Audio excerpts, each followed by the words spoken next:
ہمارے ذہن میں اسلام کا تصور مذہب کا ہے، دین کا ہے ہی نہیں۔ ہم وہی سمجھتے ہیں کہ نماز، ایک تو یہ کہ ہمارے عقائد ٹھیک ہوں، نماز روزہ حج زکوٰۃ کا تقاضا ہو، اور کچھ جو ہمارے سوشل کسٹمز ہیں، عیدیں منائیں، جمعہ پڑھے، قربانیاں دیا کریں عید الاضحیٰ میں، بچے کا عقیقہ کریں، مردے کو دفنائیں کفنائیں، شادی ہو تو ایجاب و قبول کرائیں، پھیرے نہیں ڈلوائیں گے۔ بھئی یہ ہمارا دین ہے، ہمارا مذہب ہے۔ مذہب دین نہیں ہے، یہ دین کا تصور ہی نہیں۔ ہم اتنے خوگر ہو گئے محکومیت کے کہ دین کی اقامت کا تصور، دین کو غالب کرنے کا تصور ہمارے ذہن سے نکل گیا، ذہن میں ہے ہی نہیں۔ علماء کو بھی اجنبی سی بات لگتی ہے، یہ کیا بات کہہ رہے ہیں، یہ تو اجنبی سی بات ہے۔ انگریز نے کہا قانون ہمارا ہوگا، کرمنل لا ہمارا ہوگا، CRPC ہماری ہوگی، سول لا ہمارا ہوگا، نظام ہمارا ہوگا۔ ہاں نماز پڑھ سکتے ہو، روزہ رکھ سکتے ہو، ہمیں کوئی تم سے، تمہارے مذہب سے کوئی دشمنی نہیں، بلکہ انگریز نے تو بڑی رعایت کی تھی۔ اس نے کہا تھا تم اپنے فیملی لاز بھی اپنی مرضی سے جیسے چاہو طے کرو۔ آج مسلمان ممالک میں سے بھی اکثر نے اپنے فیملی لاز چھوڑ کر یورپ کے فیملی لاز اختیار کر لیے، اور پہلی مرتبہ یہ کام کیا تھا ترک نے، اور یورپ کے اخبارات نے پھر تنزیہ لکھا تھا کہ یہ عجیب قوم ہے، کہتی ہے کہ بہترین قانون ہمارے پاس ہے، اور حال یہ ہے کہ فیملی لاز بھی ہم سے مانگ رہے ہیں، رومن لا سے اخذ کر رہے ہیں فیملی لاز اپنے۔ یہ ان کا حال ہے، کہتے ہیں بہترین قانون ہمارے پاس۔ تو انگریز کے آنے کے بعد اب ہمارا علماء کا قال اللہ و قال رسول یا مدرسہ چلا لے۔ بہرحال انہوں نے بڑی خدمتیں کی ہیں، اگر یہ نہ ہوتا تو شاید ہمارے ہاں مساجدیں آباد ہی نہ ہوتی۔ کم سے کم علماء نے وہ پوزیشنیں جو ہے وہ پر کی ہیں، ایک ڈھانچہ جو ہے وہ برقرار رکھا ہے، اس میں کوئی شک نہیں، ان کی خدمات ہے۔ لیکن انگریز نے تو جو بھی تھا صرف اتنی آزادی دی تھی، اسی کو ہم ذہناً ریکنسائل کر چکے ہیں، بس اسلام یہی ہے نہیں۔ اور آج میں آپ کو بتا دوں، امریکہ اور انگلینڈ خاص طور پر، اور بقیہ عیسائی مملکتیں بھی بالعموم، اسلام کے خلاف جو جنگ جاری کر رہے ہیں، اور تیزی کے ساتھ یہ بڑھے گی،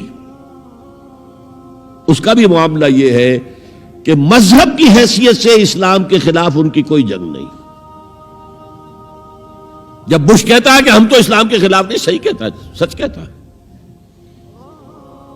وہ یہ کہہ سکتے ہیں you have come here, you have purchased churches and synagogues and converted into mosques, did we object? تم یہاں آئے، تم نے چرچ خرید کے مسجد بنا لی، سینیگوگ یہودیوں کا خریدا اور مسجد بنا لی، ہم نے کبھی روکا تمہیں؟ تم نمازیں پڑھتے ہو، ہم نے روکا؟ روزے رکھتے ہو، ہم نے روکا؟ بلکہ رمضان میں وائٹ ہاؤس میں ایک افطاری بھی دے دیتے ہیں تمہیں، سیریمونیل۔ تمہاری عید ہے، بقرہ عید ہے، ہم کو کمیموریٹو سٹیمپس جاری کر دیتے ہیں، یہ عید کا جو ہے ڈاک کا ٹکٹ ہے، اور یہ بقرہ عید کا ہے۔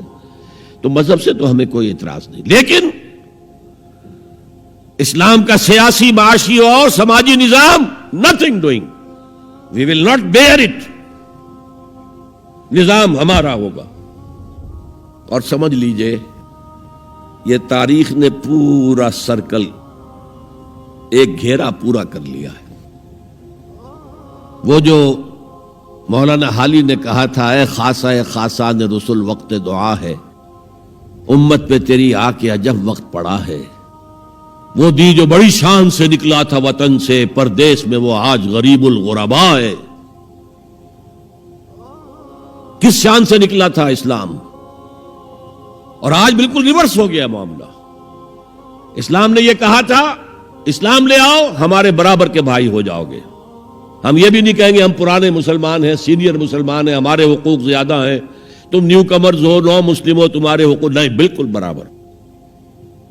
یہ نہیں تو اسلام کی بالادستی قبول کرو، چھوٹے ہو کر رہو، ہاتھ سے جزیہ پیش کرو، یوت الجزیۃ عن ید وہم صاغرون، پھر تم یہودی رہو مذہب کے طور پر، نظام ہمارا ہوگا دین حق کا، وہ غالب ہم نے کرنا ہے، محمد الرسول اللہ بھیجے گئے دین کو غالب کرنے کے لیے، ہمارے اندر طاقت نہ ہو تو کیا کریں، مجبور ہیں، لیکن طاقت ہو اور پھر دین کو غالب نہ کریں تو ہم تو غدار ہیں اللہ کے۔ لہذا کیا کہتے تھے، ایمان لے آؤ برابر کے ہو جاؤ گے، نہیں تو رہو تم عیسائی رہو، یہودی رہو، مجوسی رہو، ابھی شروع میں ان تین سے ہی معاملہ تھا نا، لیکن اسلام کی بالادستی نظام ہمارا ہوگا، باقی تم نیچے رہو، اور اگر یہ بھی منظور نہیں تو آؤ تلوار ہمارے اور تمہارے درمیان فیصلہ کرے گی۔ یہی بات تھی کہ نہیں؟ آج وہی بش کہہ رہا ہے نظام ہمارا ہوگا، اس نظام کے نیچے تم رہو، مسلمان رہو، ہندو رہو، عیسائی رہو، کچھ رہو۔ یہ بالکل برعکس کیفیت ہو گئی اس کی۔ تو آج کا مسلمان جو ہے ان چیزوں سے اس لیے ذہناً غافل ہے کہ حضور کی اتنی تاکیدی حدیث، انی آمرکم بخمس اللہ امرنی بہن بالجماعت والسمع والطاعت والہجرت والجہاد فی سبیل اللہ، کبھی ممبر سے نہ سنائی گئی نہ کبھی سنی گئی، اس لیے کہ یہ اس عمل کا نام ہے جو دین کو قائم کرنے کے لیے ہوتا ہے۔